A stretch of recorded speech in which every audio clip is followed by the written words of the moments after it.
आपुलकीनं कोणाशी जरा बोलायला जा. आपुलकीनं कोणाशी जरा बोलायला जा. तक्रारींचा पाढा सुरू झालाच म्हणून समजा. तक्रारींचा पाढा सुरू झालाच म्हणून समजा. माझ्याकडे वेळ नाही, माझ्याकडे पैसे नाहीत.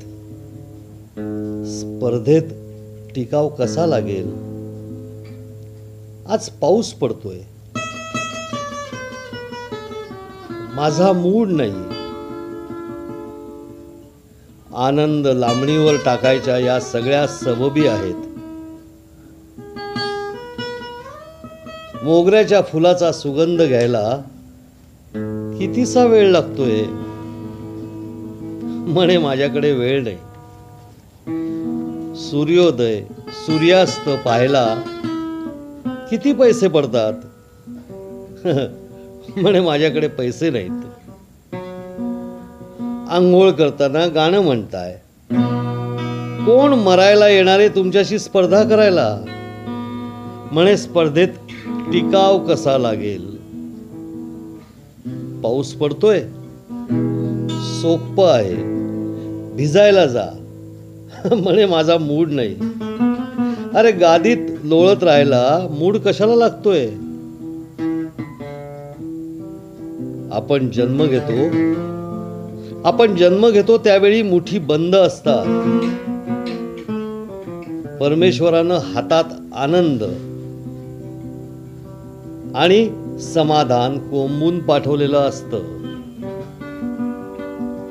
एका हातात आनंद आणि एका हातात समाधान. पण आपण मोठे होऊ लागतो. वाढत्या वयाबरोबर आनंद आणि समाधान कुठे कुठे सांडत जातो. आणि आता मात्र आनंदी होण्यासाठी कोणावर तरी कशावर तरी अवलंबून राहावं लागतं. कुणाच्या येण्यावर, कुणाच्या जाण्यावर, कुणाच्या असण्यावर, कुणाच्या नसण्यावर. काहीतरी मिळाल्यावर, कोणीतरी गमावल्यावर, कुणाच्या बोलण्यावर, कुणाच्या न बोलण्यावर.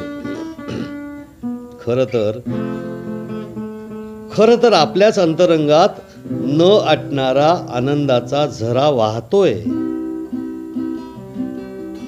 कधीही त्यात उडी मारावी आणि मस्त डुंबावं.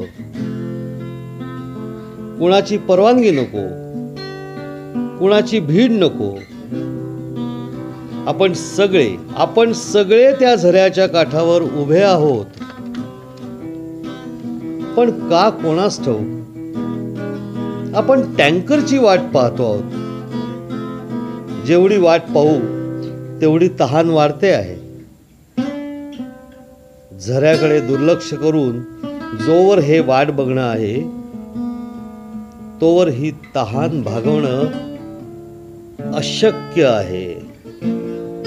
कारण कोणीतरी सांगतात तिकडे आहे टँकर, आपण तिकडे पळायचं. कोणीतरी सांगतात तिकडे आहे आणखी खूप, आपण तिकडे पळायचं. आणखी पैसे, आणखी कपडे, आणखी मोठं घर, आणखी वरची पोझिशन, आणखी मोठी गाडी, आणखी जास्त पैसे, आणखी जास्त टक्के. या आणखीच्या टँकर मागे धावता धावता त्या आनंदाच्या झऱ्यापासून किती लांब आलो आहोत आपण. मागे वळून पाहावं तर तो आनंदाचा झरा दिसतही नाही. आणि पुढे पाहावं तर टँकर दिसतही नाही. आणि तशीच घेऊन तहान कितीतरी दूर आलो आपण.